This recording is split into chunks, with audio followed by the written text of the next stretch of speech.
여러분 반갑습니다.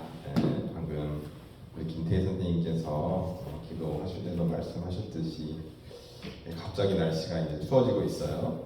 그래서 미처 잘 대비 못하면 감기 걸리기 딱 좋은 날씨 같아요. 오늘도 안 보이는 친구들이 좀 있는데 아파서 못 나온 건 아닐까. 그래서 아프면 사실 마음도 꿀꿀해지고 공부도 하기 싫고 그렇잖아요. 그래서 아프지 않는 게 최고로 좋아요. 혹시라도 아픈 친구들이 있다면 힘내라고 그렇게 격려도 해주고 위로도 해주고 그렇게 서로 잘 챙겨주는 우리 모두가 되기를 소망합니다. 우리 장로님 우리 아이들 사이에 앉아 계셔가지고 학생 되신 느낌이신 것 같은데 환영합니다. Okay. Before we start today's message, let's revise what we heard last week. The reason that I do this is so that we have some progressive understanding and learning of the Word of God, and so that we receive the Word of God more sincerely and faithfully as well. Okay. We talked about a very good steward of God. The people of faith are all stewards of God. But last week we talked about who? Remember? Joseph, yes. If there's something that we all want to look after and follow or take a good example of, Joseph is one person that I really recommend. There are so many people in the Bible, but Joseph, he nearly lived a flawless life. So if you want to take after somebody, Joseph. I named my third son, third child. We gave him the name Joseph, and actually my wife gave him, and I just agreed. It's a good name. So the boy's name is Joseph, and so many people have the name Joseph. Anyway, Joseph lived a life of a very sincere and faithful life under all circumstances. We talked about how he went through his faithful life as slaves, starting as slaves, and then as prisoner under any circumstance. He was faithful to the task that was given to him, believing that the true master, the God, our Lord, is in charge. If he thought that his master Potiphar or the keeper of the prisoner was in charge of his life, he could have been that faithful, but he knew that God was the one who is in charge of his life. So he could remain faithful, even if he didn't know why God has put Joseph in such a situation. Okay, so that's the key of living a faithful and sincere life before God. Have faith that God is the true master, true Lord, who is in control of each and every one of us. He's the true life, true executive, we should say. He is the true master of the lives of each and every one of us. Okay. Joseph found out the purpose, the plan for his life throughout his the different stages of his life, and actually he knew why God sent him to Egypt at the later stage of his life, when he confronted his brothers. Remember I told you when brothers all knelt before him and Joseph realized this is why God sent me here to Egypt, to save all my family members, not only his family members, but every single people living in Egypt and in the Middle East of that era. So Joseph found out the purpose and plan for his life throughout, in fact, later stage of his life. And there are sometimes God calls people under very specific or special occasions.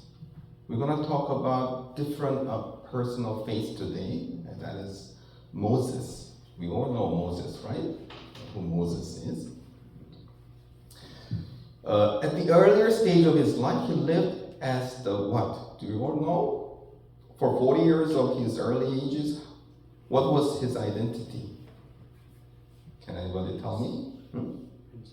Yes, thank you, Jim. He lived as a prince of Egypt for 40 years of his earlier stage of life. So he must have had all the luxury, all the power, everything that he needed was just right in his hand. But one day, he decided to help out his true colleagues, the Hebrew member, and he killed the Egyptian. And it was known to everybody. So in fear, he ran off. He ran off to the wilderness, to the desert. He started to live a life of a fugitive. For how long? Another 40 years. In nothingness, in wilderness, in the desert. As just a common shepherd, keeping the flocks of the sheep of his father-in-law, Jethro. So another 40 years has passed, and one day, in the mountain of God, he meets God. That's the passage that we read today. At the age of 80 years old, very old age, right? By the time we are 80 years old, normal people would probably just, plan to die well at the age of 80. But probably Moses was thinking that too. My life is going to end soon. How am I going to end my life? And at that age, God calls him. God calls him. When God calls somebody, he has a very definite purpose and plan for us all. He is going to give certain mission to that person. What was the purpose? What was the calling? What was the mission that was given to Moses? It was to lead all those millions of people, the children of God, the Israelites who were suffering in Egypt, lead them out of Egypt, lead them to the promised land, but before that, lead them to the holy mountain that Moses is meeting God at the moment. Lead them to that holy mountain and let those Israelites realize who is their true God, who that God that they need to worship. So God was sending Moses to lead them out of Egypt so that they would first come to this holy mountain and worship God. And after that, God had a plan to lead them to the promised land that God promised to their ancestors, Abraham, Isaac, Jacob, Joseph. So that was the plan, the purpose. Let's read the verse, Exodus chapter 3, verse 10. Come, I will send you to Pharaoh, that you may bring my people, the children of Israel, out of Egypt. God is giving Moses a very specific task, the mission, that the reason for calling him.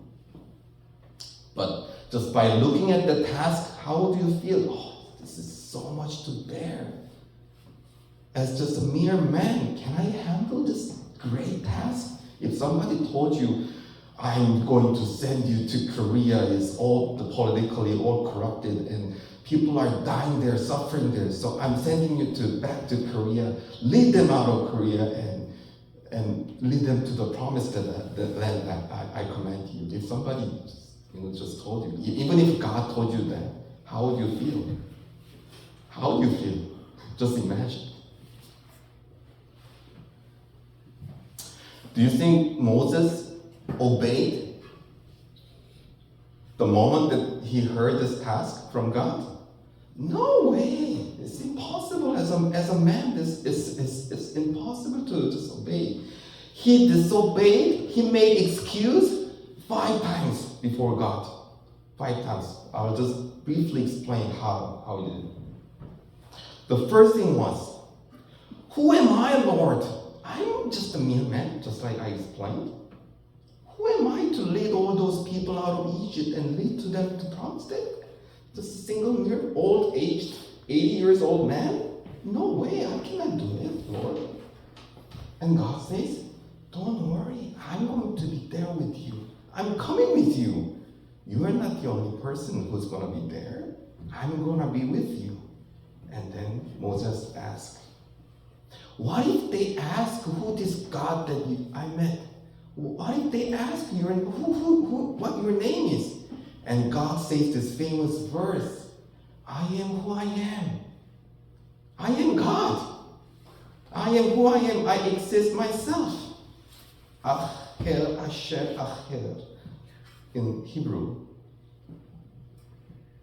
Of course, God is just existing on his own, right? I am God. What more do you need? I am Lord.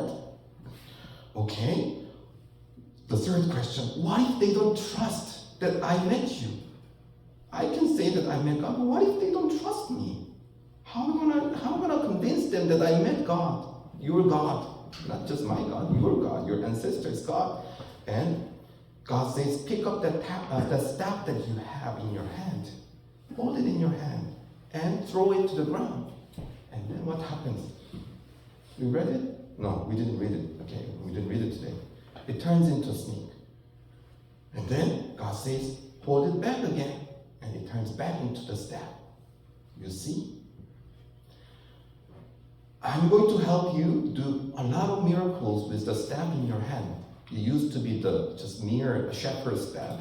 But if my power is upon you, you can do great things through my help.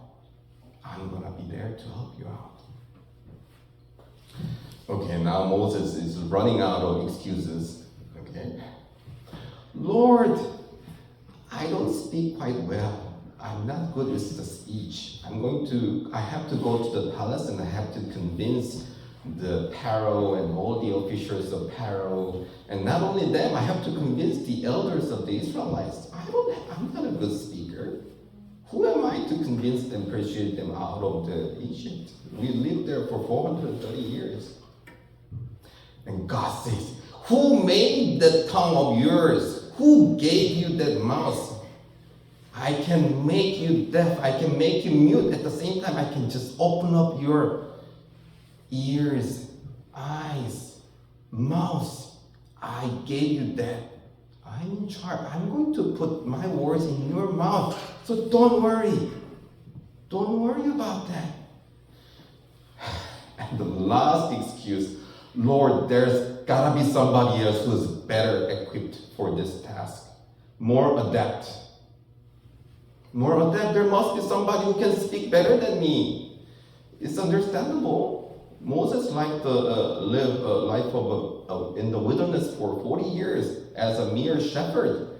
What do you think he spoke? Mew, probably, along with the sheep. You know, our language skill, as long as we don't use them, if we don't use our language, we lose them quickly. Do you agree? Probably you don't agree because you guys are all growing up age. Every day you're improving your language skill. But I left my country 3 years ago, and now I'm living here. Luckily, I'm serving the Korean church, so I get to use the Korean language. But I realize now that my Korean language skill is deteriorating. You know, it's getting worse day by day because I don't use them that often. But on the other hand, my English skill is improving slowly day by day because I use it more often, like I used to back in old days, back in your age. And I'm learning new skill, French. Ça parle français. Sorry, I'm not ready to speak it at the moment, but I'll try to use it a little by little. Language comes with utility. And Moses didn't use the language. He didn't need to use the language for 40 years in the wilderness. It's true that he couldn't speak well. It was true. There must be somebody else who can speak better. And God says, I'll give you the helper. Don't worry. I know that your brother speaks well. Your elder brother Aaron, he's going to speak on behalf of you. He's going to help you out. He's going to cover all your weaknesses. Don't worry. That's what God has told Moses. Now, Moses ran out of all the excuses he can make, so he obeys to go back to Egypt, confront the Pharaoh, persuade all the leaders of the Israelites, and lead them out of Egypt. Now, when things turn out quite awkward, quite out of place and it doesn't fit me, remember, since stuff like that, things like that, situation like that happens in our life, remember, God's thought is greater than ours, always. God's thought is greater than our tiny little thought. So trust, have faith in God's plan for us, for each and every one of us. Why do you think he picked Moses? Probably he didn't really speak well. But Moses was the only person who knew the people of the palace people, right? He grew up there.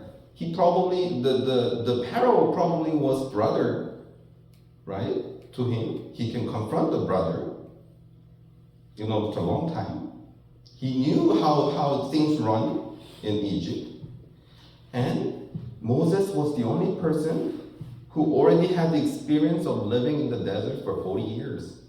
And God had the plan to lead them out, but at the same time, keep them, train them, keep all those Israelites, train them in the middle of the desert for another 40 years. If Moses didn't have the prior experience of living in the desert for 40 years, probably he couldn't take up that task. But Moses didn't know this God's plan, God's thoughts. He just focused on his weakness. I don't speak well. He didn't realize that God has so many things planned out throughout his life already. There was plan for his life already, starting from his birth actually. God's thought is always greater than ours.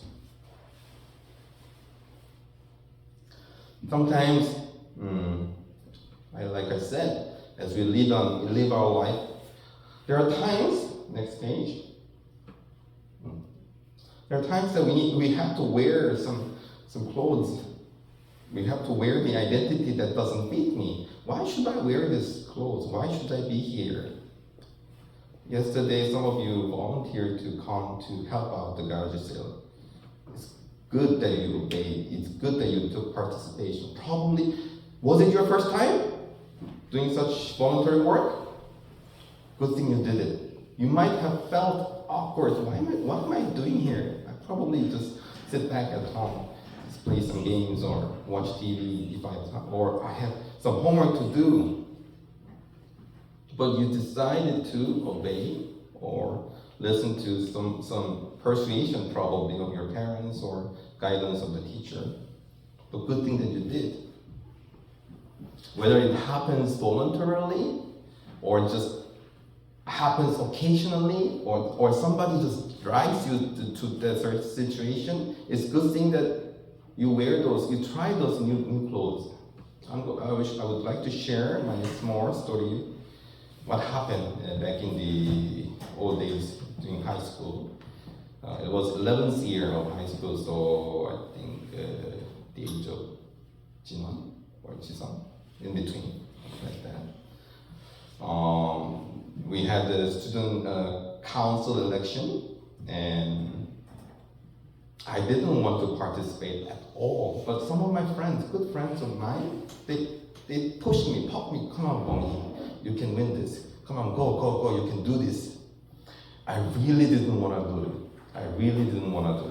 I had stage fright, just like anybody else of your age. Probably some of you don't have that, but normal boys and girls, they do have certain stage fright, especially standing in front of the entire school.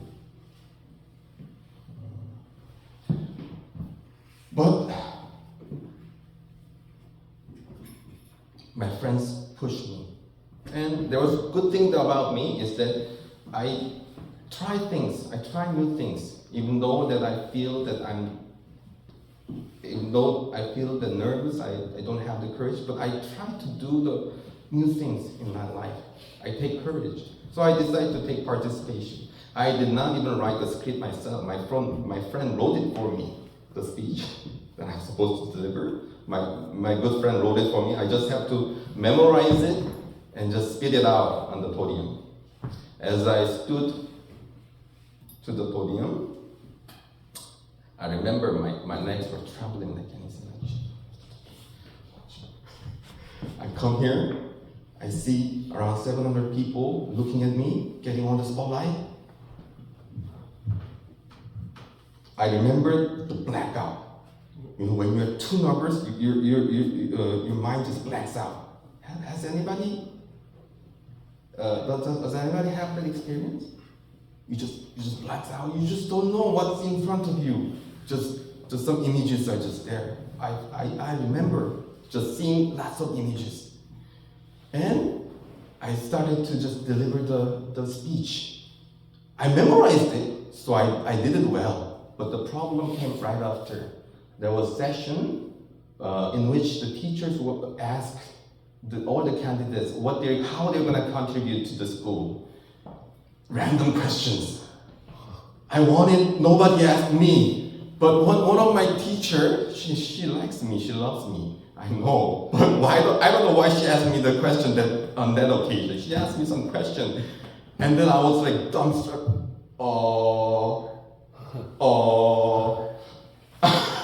I murmured something, I don't even remember what the response that I gave, and just hurried back down the stadium. And I knew, okay, this is all gone now. I'm gonna fail. I'm just trashed at the moment. And then they start the counting the vote. It was like a democratic vote. Like every student had the one vote to give. And then I couldn't even believe my own eyes when I saw the result. I was elected. Not as the president, but one of the student council member. I was elected as a treasurer. And I couldn't believe my eyes. Why me? I'm selected. Later on, I think a few days passed. I asked, who voted for me? Well, I don't know that many people in the school, but why so many people voted for me? And then my younger brother, told me a lot of the younger students decided to vote for me. His classmates and his younger classmates and everybody, they decided to vote for me. Why? I asked, why? Because most of the candidates, the seniors who were participating, they thought most of them are just pain in the ass. It's strange, right? Because I can understand why. Because a lot of seniors, they take up the auditorium whenever they want to play some sports. They take up the field area whenever they want to play soccer or basketball. And when the younger ones are playing, they drag them out. Get out of here. It's our place. That's how seniors behaved those times. But I wasn't like that in their opinion. At least I wasn't painting this. I was gentle, kind. I tried to give them their own space. So in their view, I was the only one who was not the pain in the ass. That's what they told me. Understand what's happening? So they decided to vote for me. Not because they knew me, not because they liked me, but at least I wasn't the pain in the ass, in their opinion. 오케이. 자, 오늘 말씀을 마무리하도록 하겠습니다. 자, 우리 진정한 마스터이신 하나님은 우리를 향한 계획을 항상 가지고 있다는 사실 여러분 모두 기억하시길 바랍니다. 그래서 때로는 하나님께서 그 계획하신 대로 우리를 이끄시기 위해서 우리랑 잘 어울리지 않는 그 상황에 두실 때도 있다는 사실 기억하시기를 바랍니다. 어쩌면 내 장점과 또 내 생각과는 전혀 다른 어떠한 일들을 나에게 부탁하실 수도 있을 것 같아요. 누군가를 통해서 또 부탁할 수도 있다. 그럴 때 우리 꼭 기억하시기를 바라요. 하나님은 내 스스로도 모르는 나의 장점들, 나의 잠재력들을 이끌어내실 수도 있는 분이다 라는 사실을 기억하시기를 바랍니다. 그런 기억기에 모든 주어진 상황 가운데 성실하게 순종하는 훈련을 하시기를 바랍니다. 자, 그러다 보면 어느 순간 그 모든 과정들이, 그 모든 기회들이, 그런 경험들이 나를 성장시켰음을 깨닫게 되는 날을 맞이하게 될 것입니다. 제가 그렇게 많은 사람들 앞에서 서본 경험이 그래도 차곡차곡 쌓이다 보니까 지금은 뭐 제가 스테이지 프라이트 있는 것 같아요?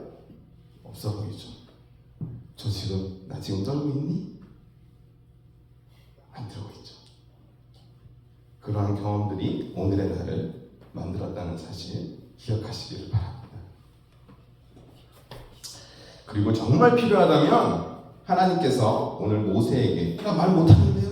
하니까 누구를 붙여주셨어요? 나 말 잘하는 형 붙여줄 테니까 걱정하지 마.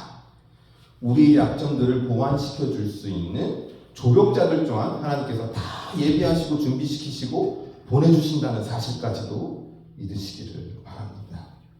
우리의 가장 큰 도움 주신 분은 결국 하나님 자신이세요. 성령 하나님은 성령님이라는 말 뜻 자체가 헬퍼예요. 보혜사.